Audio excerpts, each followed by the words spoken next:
and welcome to the very first episode of Pinoy Flix Music on the Road. I'm Kyler Menes, your host dito po sa show. And as you can see, talagang nasa kalsada po kami, nasa biyahe po kami ngayon. So, what can we expect dito po sa show? Ang may expect niya sa show namin is syempre, mag-i-interview po tayo ng mga bands, ng mga solo artists, and syempre mga musicians all over the Philippines. Kaya sana abangan nyo to guys. And syempre hindi din mawawala since nasa kalsada tayo ang travel at ang syempre mga interviews and acoustic jamming. Lalong-lalo na hindi mawawala ang food trip. Excited ba kayo doon guys? Let's go! Yeah. Food trip yun eh. Kaya ayan guys, yun ang mga may expect niyo po dito sa show. Kaya sana samahan niyo po kami sa journey namin dito sa Pinoy Flix Music on the Road.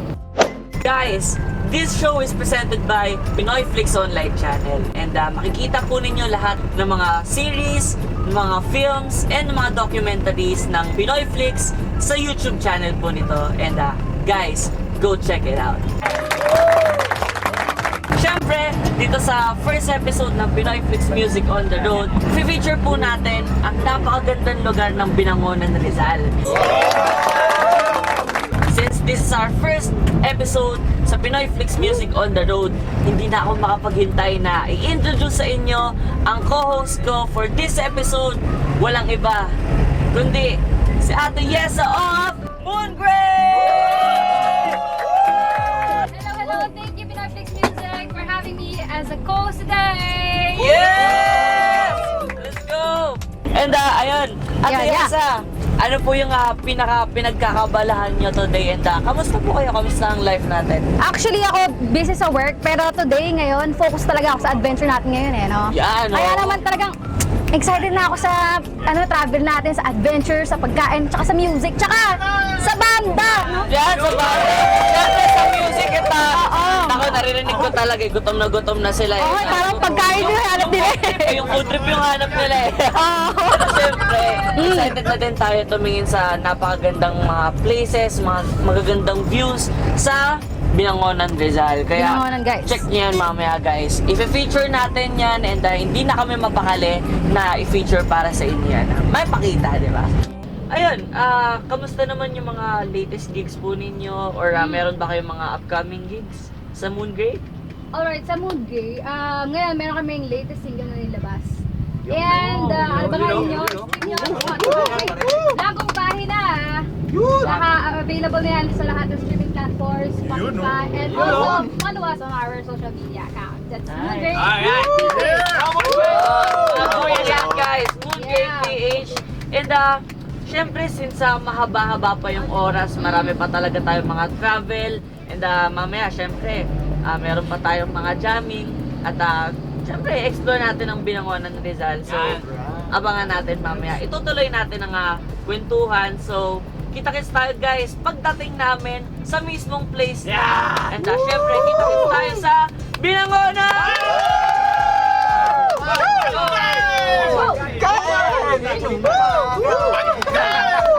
Excited na sila!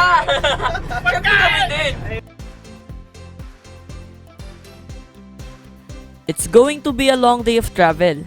Kaya, breakfast muna!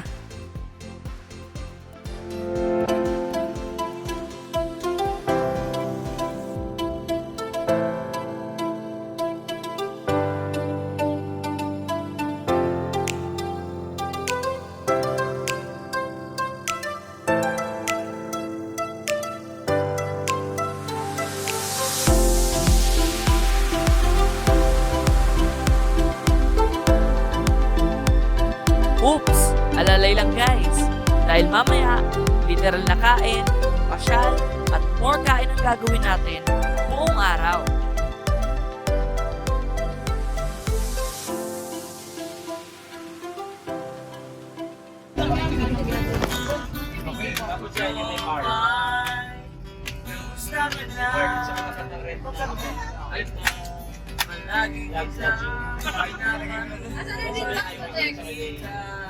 Oh my guys, come on, J-Boy! Meron dyan yung hotel na kulay red. Laring kasi makausap kasama. Alright, sabay! Let's go! Come on! Nawawala. Huwag ka na mawala. Ngayon na nalipit na sa hindi tayo mag-away. Alis tayo sa tunay na mundo. Grabe yon, kakatuwa. And before we knew it, nasa munisipyo na pala kami ng Binangonan. Lahat kami ay sobrang na-impress sa laki ng development at progress ng bayan na ito. It turned out na very limited lang pala talaga ang alam namin about this place. Good thing, may rescue from the local tourism department mismo ng Binangonan Rizal. Since hindi ko alam yung history ng Binangonan Rizal, kayo din. At sila din, mukhang hindi din nila alam. Sabi nila, alam daw nila. Kalimutan lang namin yun. Kaya naman, tawagin na natin ang tourism officer or department head ng tourism ng Binangonan Rizal. Walang iba kundi si Sir Ronald Senyadosa! Nice to meet you, sir. Nice to meet you. Welcome to Binangonan po, sir. Wait. Yes, guys. Nice meeting you guys. Napag-visit dito sa Binangonan. And pinatanong mo kanina, ano yung Binangonan? Actually, ang Binangonan ay sa point of order, ibig sabihin ay the first established town around the lake. It's a first-class municipality. Kami naliligiran ng Sierra Madre Mountain. Ang Binangonan ay composed of 40 barangays. 23 ay dito sa mainland. Yung another 17 barangays dun sa Talim Island at Eastern Talim. At sana makarating kayo doon. Pero nice, pinupuntahan doon yung Mount Tagapo. And ano ba ang inyong Kasi bukod sa napakagandang history ng Binangonan Rizal, ano pa yung dapat namin abangan? Ano yung dapat pinupuntahan ng mga tao dito sa Binangonan Rizal? Ngayon, it's booming dito sa Binangonan ng mga nag-open ng mga restaurant. Seafood travel. Mamaya, siguro mapupuntahan nyo lahat tayo. We will guide you. May 400 people na magkakipiyumitahan ang ating Santa Ursula Parish Church. It's beside our office. And then, from the Santa Ursula Church, makikita nyo rin yung pinupuntahan din ng maraming tao sa pilgrimage site, yung Calvario. Sa 290 steps mataas, I hope makaakit sa ito. Kaya yan, sir. Ano po yung Alex namin? Pero parang, grabe yung outfit natin, parang kahit. Grabe, no? Okay. Pero grabe, sir, no? Mukhang madami po talaga mga tourist attraction dito sa Binangonan. Kaya talagang na-excite po kami na ikutan po ito. At kung ano po yung may share nyo pa po sa amin. Okay. At mamaya, makikita nyo yung BRCC. Yun yung pinupuntahan ng mga tao. Meron doon na bowling lane, basketball, and swimming pool. Welcome sa like sa hotel.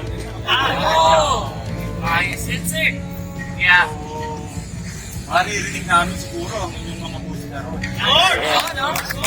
Siyempre. Pinoy Mix Music, siyempre. Hindi mo mawala yan. Kayo ngayon dito sa aming matatawag na The Old Municipal Building dahil on my right, makikita nyo, it's a 5-story. Yan ang magiging bagong municipal building namin come this December 2023. Baka sakaling tapos na ang bilis niyang gawa. And then this old municipal building, baka ito gawin na lang mga company, meeting hall, and then ang lahat ng mga opisina doon yakaw sa bagong building. Can't wait to see that, sir. And at least, di ba, yung old municipal hall, ano pa rin, magagamit pa rin, di ba, para po sa ibang mga yun, kasi yung mga meetings, ganyan. At least may purpose pa rin yung people. Dahil yan po ay sa pagsisikap at ng aming punong bayan, Engineer Cesar Linares, kasama ang Sangguniang Bayan at Vice Mayor Boy Linares. Kaya nandiyan po ang bagong Binangonan Municipal Building. Yes. Hopefully this year. Hopefully this year. Ako, kaya yan, kaya yan. Punta ko kayo, no? Sobrang dami pala ng pwedeng, mga viewers natin. Napakaraming pwedeng puntahan. Napakaraming pwedeng classes ng mga kagawin. Oo. At saka, di ba? Pinabanggit pa lang this year, napapacilitate na tayo. Siyempre, paano pa kaya punta-puntahan na natin yung mga excited na si Mayo. Actually, ang Binangonan, dati dinadaan-daanan lang. Dumadaan lang. Pero ngayon, people are curious, tumitigil dahil marami na silang nakikita na dadalaw ng mga bagong tourist-related establishment na pinapasyalan dito. Marami ng mga na-business, lalo na, mga paborito na yung mga kainan. Dito lang yung sa Binangonan Market. Yan, susupress natin dahil mamaya, dadalawin niyo yung mga kainan. Yan, no? Binangonan specialty, no? Hindi na ako mapakita, sir. Kaya naman sa mga viewers natin dyan, kung curious kayo sa Binangonan Rizal, samahan nyo kami sa experience na ito. Ito lang yan, guys, sa Pinoy Flix Music on the road. Kaya, sir, samahan niyo kami. Kaya naman guys, meron natin makita natin. Welcome to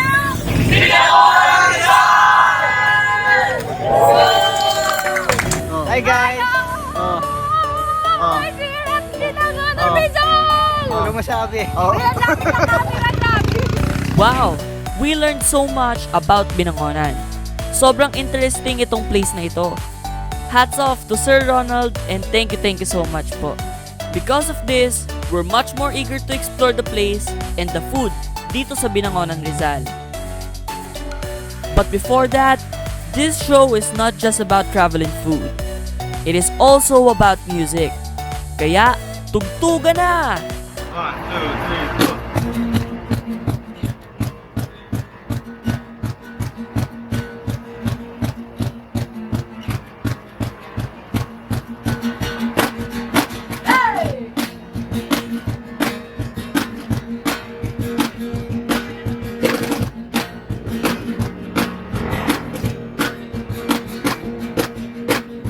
Lahat tayo'y Kalbo! walang buhok, wala rin tuto. Huwag niyo naman alisin ang karapatan ko. Huwag ding kalaki, Sumitin! ang buhok ko.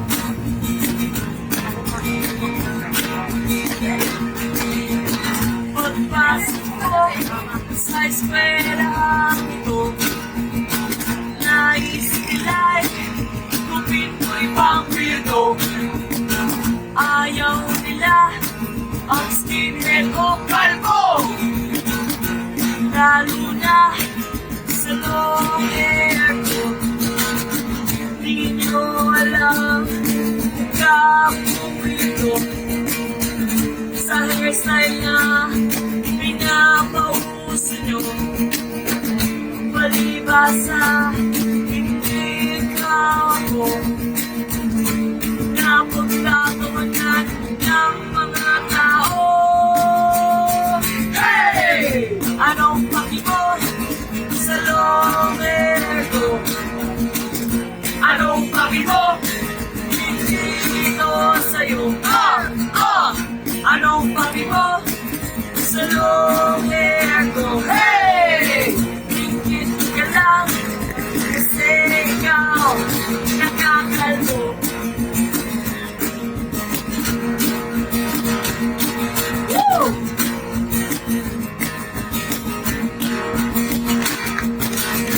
Di nyo alam na ako ito sa hairstyle na pinapauso nyo.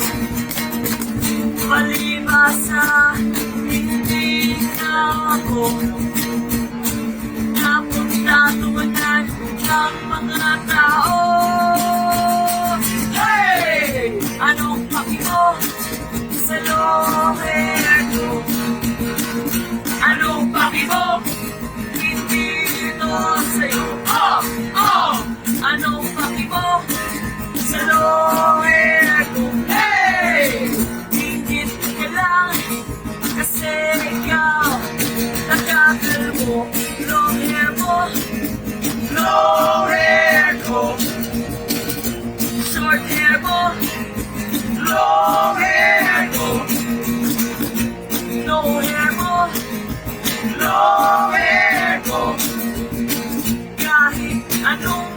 ay mag-okay sa'yo.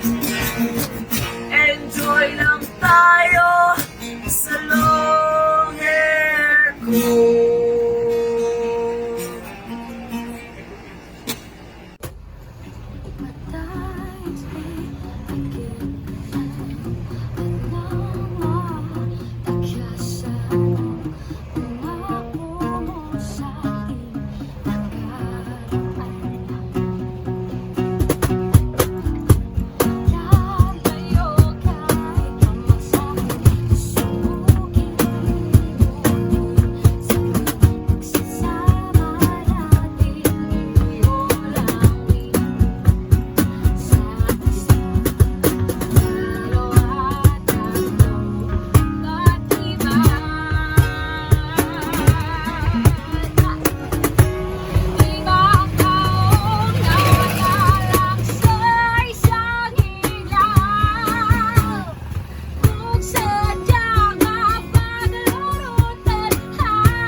Yeah!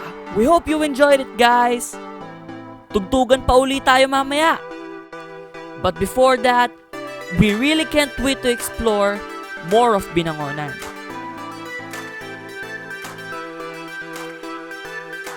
Our second stop, Santa Ursula Church.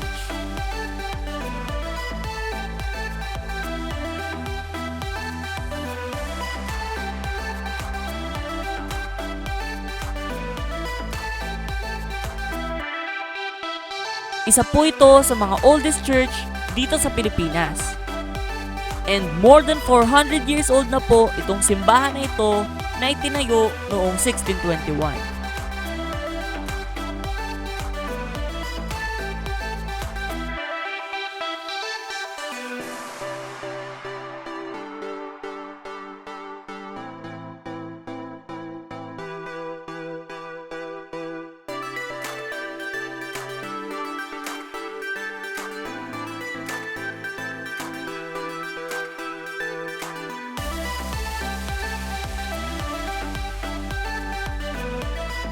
Sa sobrang sacred and solemn nitong church na ito, halos hindi kami nag-uusap lahat. But the bonding among us was something else right that moment. We knew we're blessed and this is going to be a great day.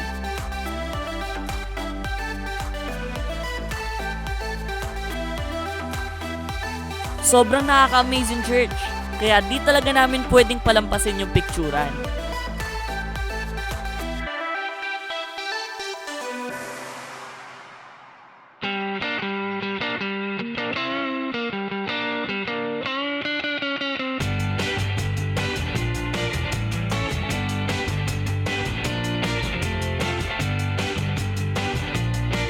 Our next stop, sa tourism office mismo ng Binangonan.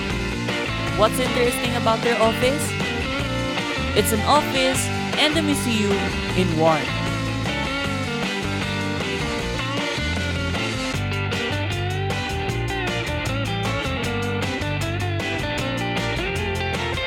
Ang daming mga interesting arts and paintings na talagang may impress ka sa ganda.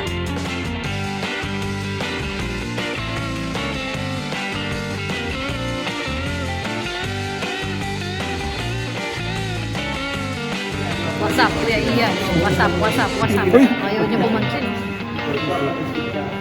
What's up, Square One? Yun, no? Pogi. Yo, what's up? Okay. Trivia. Lapit tayo. Okay. Hindi natin ang spot. Okay, go. Alam mo para saan ba? Pasan yan. Pasan. Ikaw alam mo yan. Siret. Speaker yan. Ay, sige rin. Bakit? Paano? Sige nga. Pakita mo. Pagka nagpatugtog ka, lagyan mo dito sa'yo. Ay, grabe. Speaker. Ay. Grabe. Grabe. Una ko na yan. Mas tao siya ganito. Tradisyonal na speaker. Yung sa may art.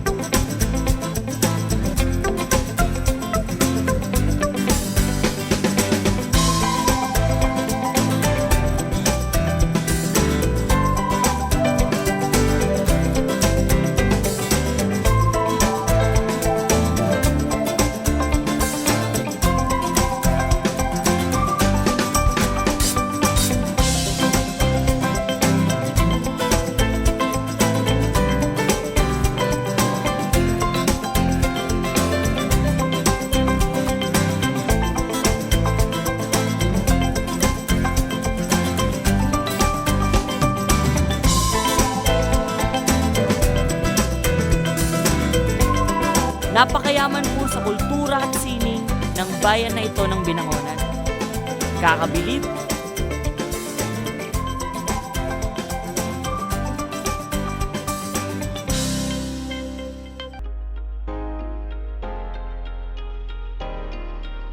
Pwede na! Come on! Let's go!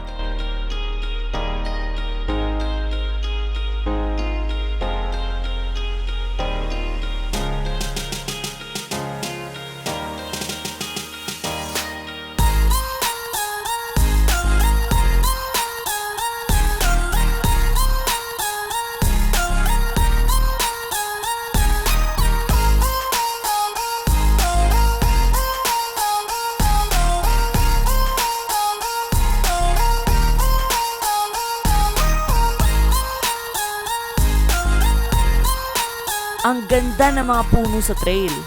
Nakakawala ng pagod.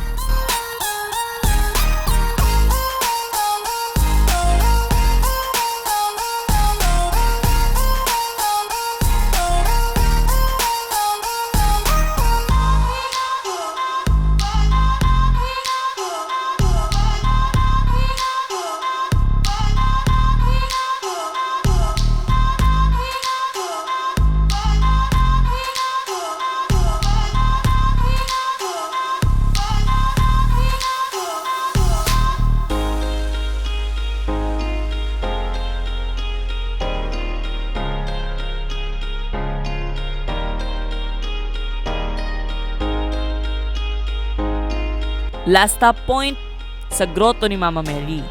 And a few more steps, mararating na natin ang peak ng Mount Calvario.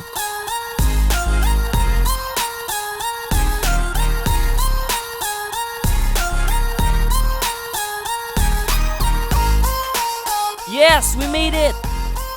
We conquered Mount Calvario. Grabe, totoo nga. Sulit yung pagod dahil ang ganda ng view dito.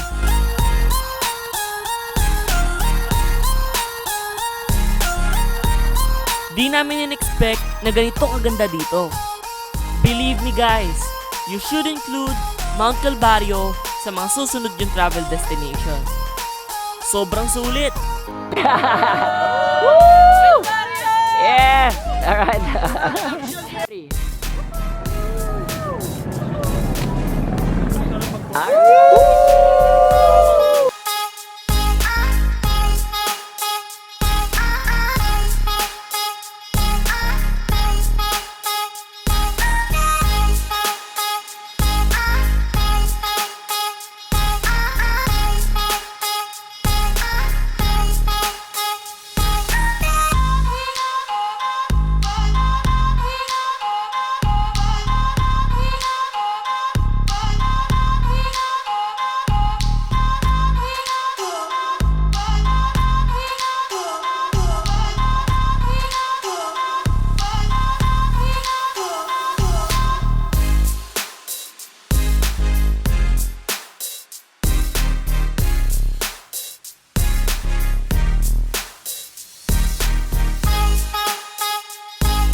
Iba effect ng hangin dito sa Mount Calvario.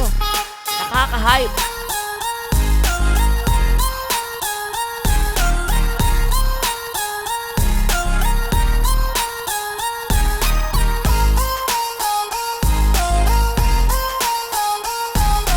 Pero syempre, picturean uli.